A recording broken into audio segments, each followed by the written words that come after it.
for peace. That's what we're talking about today. My name is Amy Ballantyne. Welcome to Power to the People Pleasers. I'm so excited to have my guest Rick here. Welcome, Rick. Hey, thank you so much, Amy. So glad to be here with you.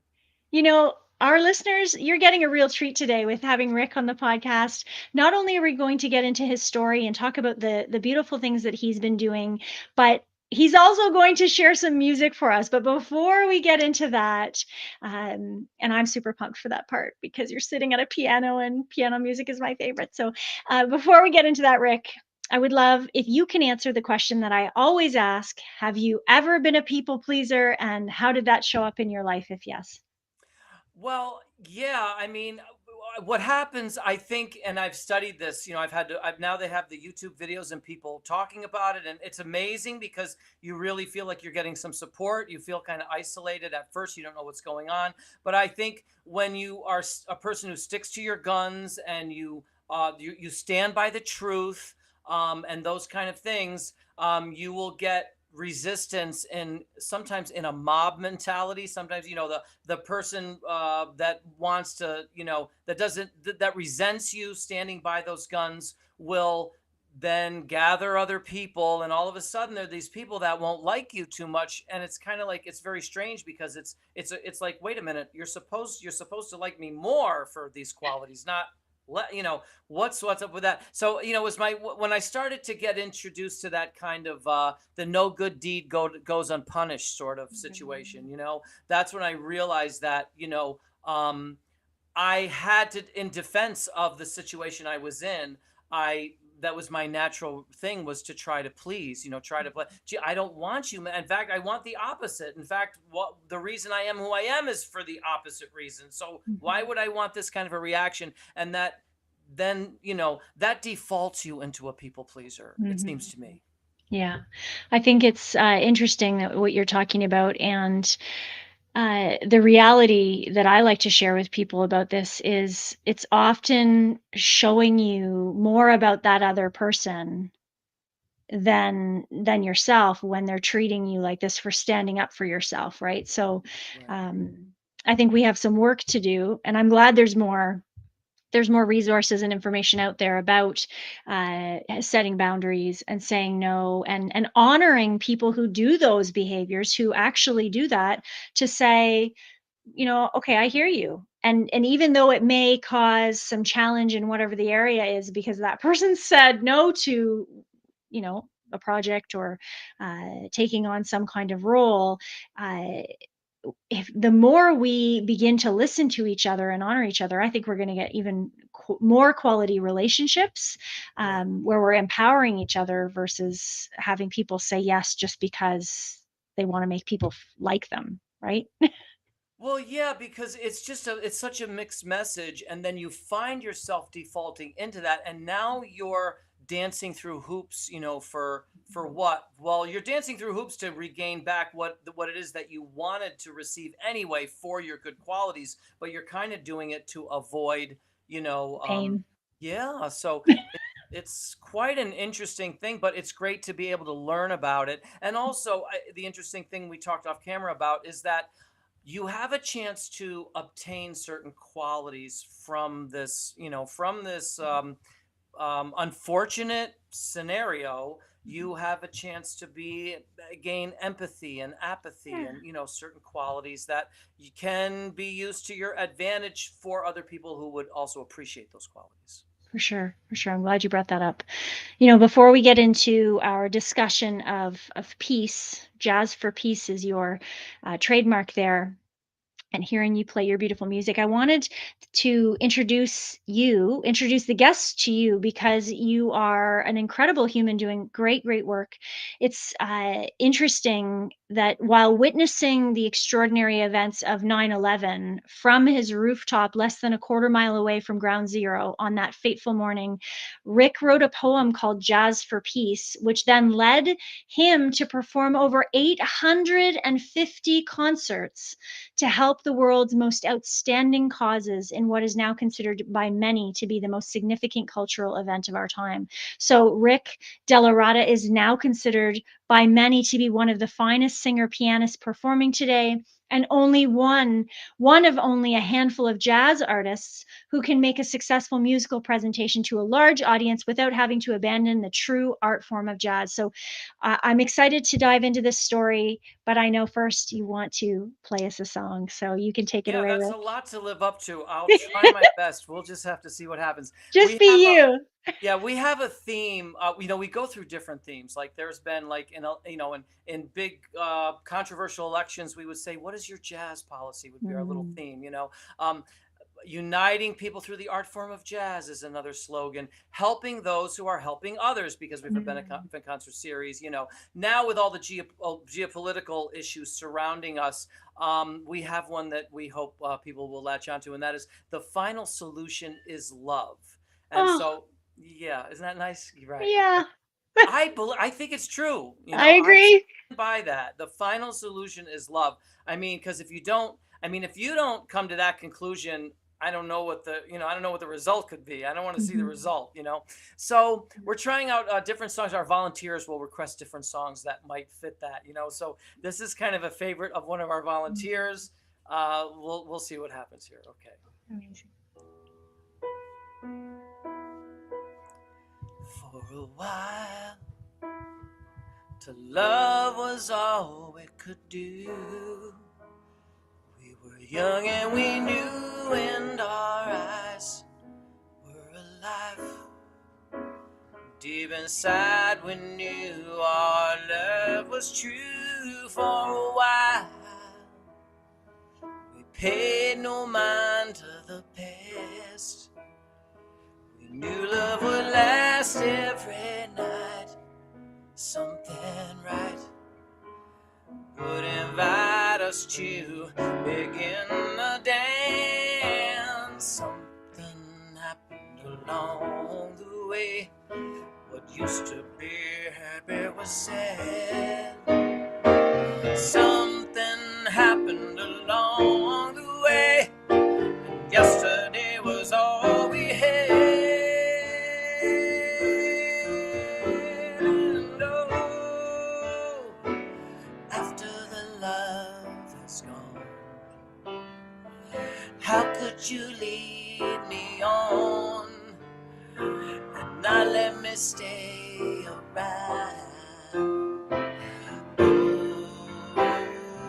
Oh, after the love is gone, what used to be right is wrong, and love that's lost be found.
I hear jazz for peace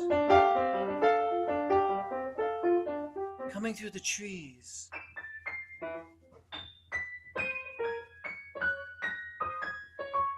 And in my heart, it fills me like a celebration.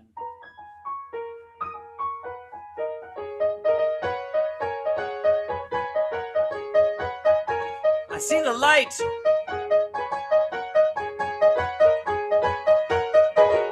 and I want to follow.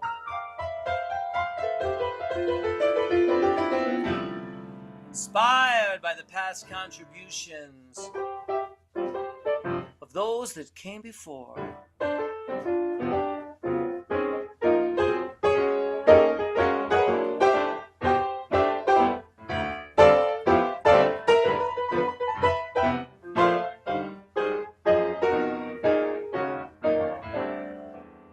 Laid the groundwork for us to build on in this universal language that is a gift for all mankind.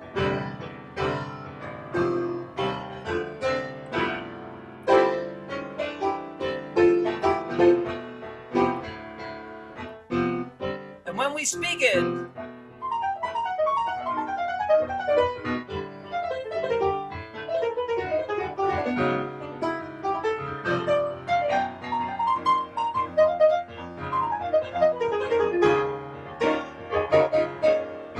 people are enlightened by the creativity and artistry. It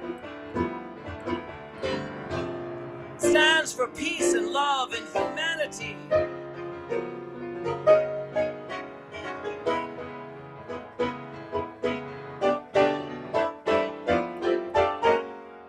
An intelligence that leads to reaching potential that we have in our souls.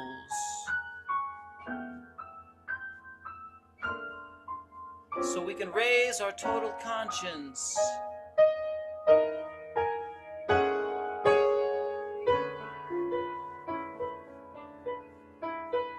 And see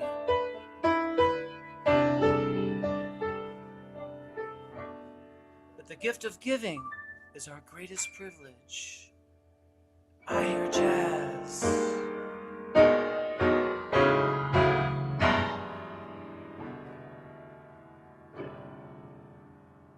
For peace.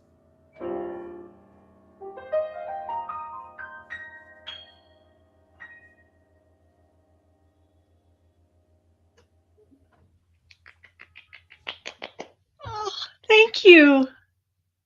Thank you. You're welcome. That was amazing. Thank you. Thanks so much. And I was wishing the whole time that I could see the fingers while you were going. I know. Static. Oh my goodness, that was so incredible. Thank you so much. Yeah, we gotta find a way to get another camera right over here. Switch back and forth. Wow, that was cool. Oh my goodness. So you wrote that poem that you closed with in that moment that changed, well, I think the world. Yeah, it's not. Yeah, I mean, you could almost say I gave birth to it. It came out of me. It kind of wrote Yeah. itself. I mean, I'm sitting there watching something from a rooftop and not realizing that I'm one of very few people in the world that is literally Seeing less this. than, from less than a quarter of a mile away and kind of a luxury box office seat being on a roof of a building. So, I had just no idea. I mean, I didn't know idea anything, but you see something like that and words just come out, and I just wrote the words down on a piece of paper. So, Wow. I didn't really sit there and struggle. It wasn't like da da da da with Beethoven with those four notes, for 6 months trying to, Yeah. it was just, it was at the end of the day, that's what I had to show. That's all I had to show for the day of 9/11 was a bunch of words on a piece of paper. Well, what a powerful gift, as you said. The gift of giving is our greatest privilege. What a powerful gift that was the download that came to you in that time. Well, and you know what? Because it came from a place. So in other words, if I was thinking about it and I was trying to do something, I probably would never come up with those words, Yeah. But because it came from someplace, I was like, where the heck did those words come from, and what the heck does that mean? And then I thought, all of this synergy and all of this going on, the universe. If you believe in anything, Mhm. then these are the words to try to follow at least for a couple of days. So Yeah. that's what I've been doing really just ever since I've been trying to follow the words of a poem, of a Wow. poem. I'm not even a poet, but I am a lyricist. Well, you So are now. I am now. Yeah. I call it divine downloads. That's what I would call that experience. That is That's, so amazing. uh-huh. So then what? So you have this gift given to you, brought to you through you. You write this amazing poem, and then how do we get to hear where you've played 850 concerts, Right. in the short version? How do you Sure. go from that? Well, what happens is, one thing leads to another. So I didn't know I was going to have a poem that day. I didn't know anything, but now Yeah. I have one. So what, I mean, the poem is, and I'm stuck with a poem. I don't know what to do with this thing. I have no idea what to do with a poem, honestly. Nothing. Edgar Allan Poe, maybe we should read a book on his life. I don't know what to do. So I'm stuck with a poem, and then the country opens up.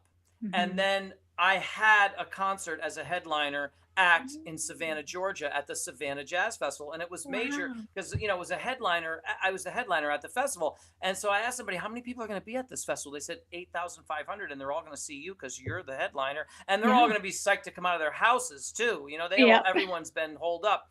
So I was like, okay, guess I'm gonna read. I guess I'll read it. I'll just read the poem. I didn't even tell the musicians. I didn't tell anybody. Just at some point in my show, I just said, I have a poem that I wrote on this day, Wow. described it, and read the poem. And it was an emotional, it was something else. I So bet. those emotions, work their way north. You know what I mean? Hmm. It was like almost like instead of General Sherman, crossing the South, this was a poem working its way north.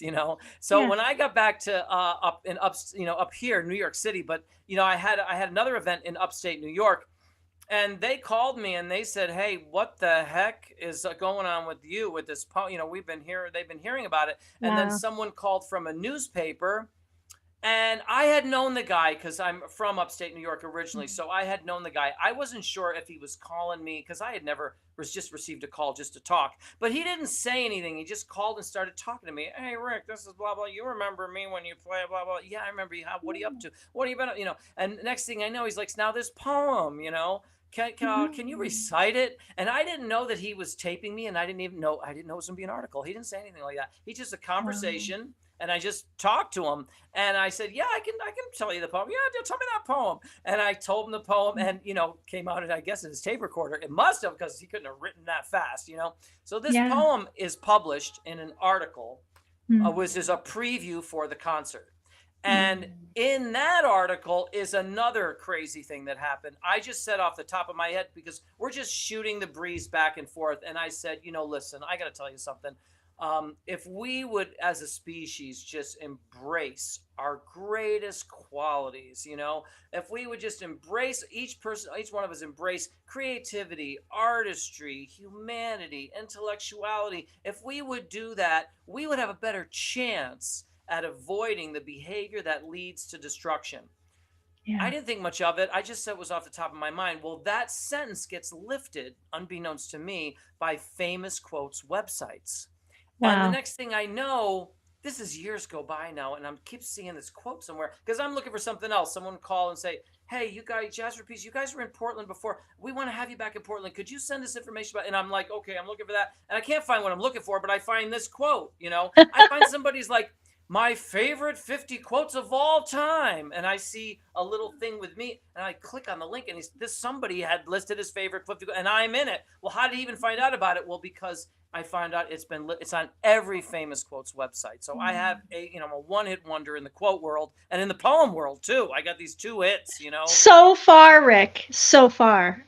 so far, right? Maybe we'll see. Yeah. I'll keep trying. Maybe, you never know, right? We speak that I might say something today that starts climbing the charts. That's right. But I did. So now I have this other hit single, this quote, and I'm like, well, then the article comes out. DellaRatta starts concert out with Jazz for Peace. Mm. That's in the article. So it's a big article, and now it's like, well, what am I going to do now? So all of it was just, what am I going to do now? I'm going back to New York because I did that concert, was very successful, and I got this poem, and I have an article. Maybe I'll just play a couple of concerts around New York City, call them Jazz for Peace concerts. I'll Yeah. do that. And then it was like, well, at the same time I'm doing that, I'm telling my manager that, I was telling people, I said, this crazy thing going on over here in the Middle East. I said, these guys come over here and play with us. I said, how do you know that? I said, because I have been at jam sessions in people's homes where one guy was from Israel and the other guy was from Palestine. They said, you got to be kidding me. Are you, how is that possible? I said, I don't know, but they get along just fine. I'm just telling you, they get along fine. I could call them, they'd play on my stage, and then people are so shocked. And someone said, you are privy to knowledge that the average person has no idea what you're this, what you're saying. Wow. And if if they ever knew, maybe it could make a statement, maybe give me some. So I tell my manager, listen, while I'm doing these little concerts around New York City, why don't you call over the United Nations, tell them who I am, tell them about this poem, and tell them I want to bring together a multicultural group, blah, blah, blah. So she said, well, who do I call? I said, look, you just got to, in your spare time, when you're not doing anything else, just dial the number, and they're probably Yeah. going to put you through prompts and send you over to the main office in Scottsdale, Arizona, and all kinds of runaround. But don't fret over it. It's just a little side thing here. I'm no Yeah. pressure. But just every now and then, give a call over there and see if Well, one day, and this whole thing took a year now, because it's like at least 8 months have gone by, Mhm. and she's briefing me on some things. Okay, you're gonna play this gig in Paris with this bass player and this drummer. Now this drummer is going to come with you to Milan, and you're going to pick up an Italian bass player. Then you're Wow. going to go to Luxembourg, and that's a solo event, and someone's going to pick you up and take you to Croatia. And she's going through all these things. Oh, and by the way, that United Nations things, they want to do that. It's like, okay, thanks for lumping that It's like all the together. fourth on the list. Yeah, just threw it in there. I'm like, okay, thanks for lumping that all together. Yeah. What are you talking about? And she said, well, there's the blah blah blah, and they need a little, the so and so is going to is a sponsor for the chairs and the blah blah blah, and you need another sponsor, blah, so this other. So I contacted another foundation that I had known. I'd written a song for them. They were called the Joshua. This guy wrote a book called Joshua that was sold in all these different languages, and it's about if Christ was alive today, and people were fascinated with the Interesting. book. Sola, and I had written Joshua's song, so I had written a song for him, and there was a choir that sang it. They traveled around and sang it. So I got him. He's actually he was a Catholic priest who had left the priesthood, and I got them to be the other sponsor. So now, Very cool. yeah. So now, only me. I'm the only one who thought this was a big deal. I'm like, this is a big deal, but she, as you see, my manager just thinks it's one or the other. She just thinks it's, and then you're going to go from here to there. Okay. So I'll let her do that. I said, listen, you got to put a band together for this thing, but you got to make sure, I don't care where the other musicians are from, multicultural, but I don't care where the other guy, one Israeli and one Palestinian, I got to have for this concert. She said, okay, we'll get that together. So there was one Israeli and one Palestinian. And I said, I don't care if they're from, Lubbock, Texas. I don't care where the other guys are from. So there was this band together, and there was a guy, the drummer was from Europe, and that kind of thing. So Cool. we had a multicultural band, but the key for me was Israeli Palestine, because I had nobody seems to know what I know, and that is that these guys get along here as musicians. There was no problem at all. And the same thing in the United Nations. These guys, you would never be able to tell there was any friction, anything. And then they loved it too. They were like, this is fantastic what you're doing. This could be a path to peace. And they were both telling me this. But one guy pulls me to the side. He says, Rick, you should tour with this. Go to the Middle East. I said, man, I would love to. He said, but listen, if you go, I'll do all the Lebanon. I'll play but not Israel. He said, no, Right. I can't go to Israel, but I can do those. Call me for those. The Israeli guy pulls me to the side. Man, if I'd love to do this if you go to Israel, but if you go to, so in other words, they both told me they cannot go there. They get along fine on the stage. There's no war going on in my eyes, but they cannot travel. I can't do. So I'm like, well, how am I going to put this together if neither one of you can go to the other place? Anyway, so all this time goes by, and one thing leads to another, like it's leading. Yes. Benefit concert series starts taking place. I started a benefit concert series. I figure I'm going to help, like, it's got to be a dozen outstanding causes in New York City at least. Yeah. I didn't know that, 60,000 nonprofit organizations. So I didn't know that, not that all of them are legitimate and all that, but or the world would be saved if it was. But nevertheless, I had no idea. So I'm not running short on outstanding causes at all, because there's all these registered, and we're just trying to find, this guy's got a food garden in Queens. I go and play for his, and then I'm learning about how, like, because they would contact me. They'd all contact me, even if I thought I struck out, I'd get a letter from them. That was great. Well, we got so, and they would say different things. One of them would say, we got so much publicity and awareness from your blah, blah, blah, from the blah, blah, blah. Now, another one that may have not gotten it, but they would say, we got some prestigious people came, and now they're supporting our organization. well, and then another one would say, that thing, you hit a home run on the fundraising. One guy insisted I go out to dinner with him. I didn't want to go out to dinner with him, and we drank too much and all that. It was not a great thing. But anyway, I appeased him. I was a people pleaser on that day too. Yes. Went out with him because he wanted to tell me how much money he made. So anyway, I called all of these branches. I'm like, well, Mm, I can take what we did there and maybe do that for this one that only got this, and maybe combine all these. So mhm. now we were growing an empowerment tree for an organization, which they told us is better than funds. It's Interesting. better than funds because they don't just need funds. They Yeah. need to be more publicized. Mainstream Yeah. media is not paying attention to outstanding causes. They're paying great attention to, toothpaste products and all that. But, anything that's going to sell, if you sell beer, you can really get them, but not to these outstanding causes. So they're more publicized from this event. They Mhm. are more sponsored because we get sponsors in the local community, and those would often, we'd have them call up and say, we want you to know that sponsors you got, they're still sponsoring us. So amazing. So amazing, Right. Rick. I'd love to know, you've written this new book, Paving the Path for Peace Through Music. How does that relate to Well, your journey this here? This book is amazing for a bunch of reasons. One, it has information that I could never tell anybody. We'd have to, you know what I mean? We'd have to get sleeping Not enough bags. time. Yeah, we'd have to sleep over here and wake up for breakfast tomorrow, hash browns or whatever. But, and still we wouldn't get through it all. So this book has a lot of information because the person who wrote it has been a volunteer at Jazz for Peace for nearly 20 years.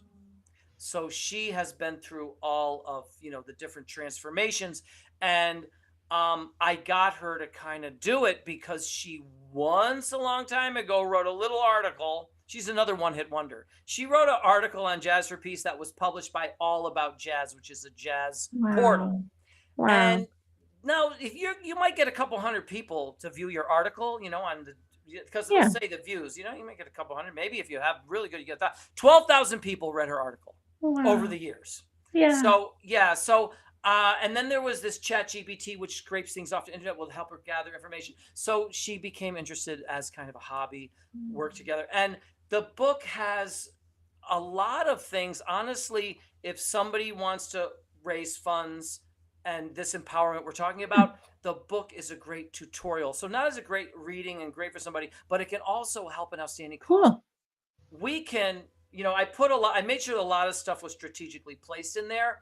And we try to get organizations, even though they don't listen to us, because it's human behavior to try to tackle everything at once. We try to just focus on one thing. Right. If we're getting sponsors, don't focus on, you know what I mean? Don't Yes. focus on, Pick one of the branches, right? yes, one branch at Yeah. a time. And Yes. this Okay. thing, I can get them to say, look, we're on page 400, not 400, but, we're on Yeah. page 72 right now, not Yes. 76, not 67, Stay where you are. Yeah. 72. And if you work with that with us, with our team, we will, you know what I mean? We will have the best possible result. Amazing. Well, I am just so grateful that you were here today, Rick, and you shared your beautiful music, your poem, this story of how you're impacting so many lives with this moment that changed yours. And I'd love for you to share how people can connect with you after they've heard this podcast with you on it. Absolutely. Well, a great way to find out about us is your podcast, by the way.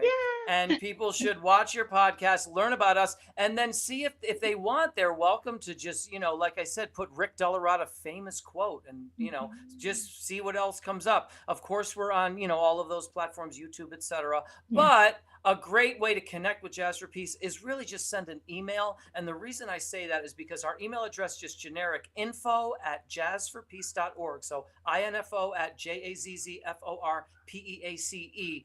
That is usually the seedling, a comment Yes. of the empowerment tree that we grow. So all Amazing. seedlings that fall from trees don't become trees, but yours might if you Yeah. just send your comment into Send Jazz. the email. I'll be sure to link that below this as well. Well, Great. Rick, I'm grateful for you and for the work that you're doing and for being here on the show today. Thank you so much. My pleasure, Amy. And to all of our listeners, I hope you enjoyed this very special episode of Power to the People Pleasers, complete with jazz scatting right here. So awesome. And I'm thankful for each of you tuning in once again to this episode, and stay tuned for the next episode of Power to the People Pleasers coming soon. Have a great day.